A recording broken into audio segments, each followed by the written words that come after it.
Hey everyone, have you ever stopped to think about the invisible ingredient in pretty much everything you eat? And no, I'm not talking about salt or sugar, I'm talking about water. Today we're going to dig into the massive hidden water footprint of our food.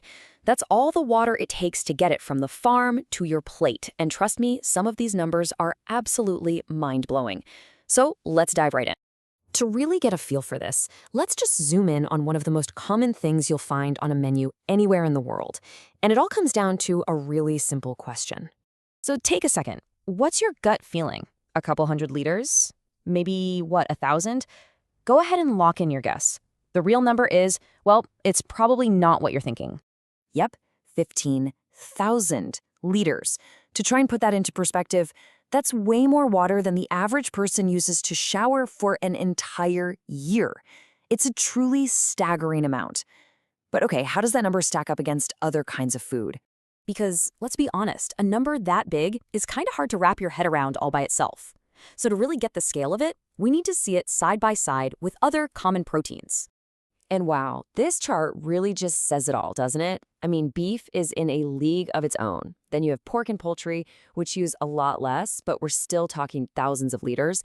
And then way down at the bottom, you have plant proteins like beans and lentils, which barely even make a dent on this chart. Looking at the hard numbers like this, it's so clear. Even the meats that are less thirsty than beef still demand an incredible amount of water compared to plant-based options. So, you've got to ask the question, where on earth is all of this water actually going? Okay, so this is the crucial part, understanding the why. And it's probably not what you'd guess. It isn't just about the water the animals drink or the water used to clean the barns. Nope. The real reason is so much bigger. And there it is. That's the source of this enormous water footprint. An absolutely staggering 98% of all the water is used to produce animal feed. The actual drinking water for the animals, the water for cleaning, that's just a tiny fraction of the total.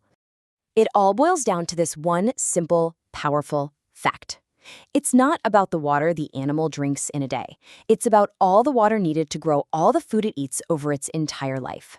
And we're talking about huge, incredibly water-intensive crops here. Things like corn, soy, and other grains. Growing these thirsty crops on an absolutely massive industrial scale, that's what adds up to that 15,000-liter number for beef. And here's the thing. This isn't just a local problem. This immense global demand for animal feed is putting a huge strain on water resources all over the planet, and often in places that are already struggling with water. Now listen to this, it's a direct quote from our source material, and it really paints a stark picture. In South America, we're talking about draining ancient underground water sources. In Central Asia, entire rivers are literally vanishing from the map, all to grow food for livestock. The connection is direct and the results are pretty severe. So you can basically draw a straight line from the demand for these feed crops to some of the most serious environmental problems we face today. It makes droughts worse, and it's a major factor in global water scarcity. And all of this brings us to a really powerful conclusion. You know, when you start to factor in this immense environmental cost, especially the cost to our most precious resource, water, you have to start looking at the final product in a totally new light. Our source material puts it very bluntly.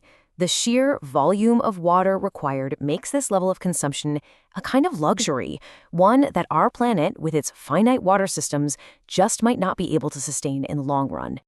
And so that leaves all of us with one final and I think really important question to think about. When we see a price tag on our food in the grocery store, we're definitely not seeing the whole story.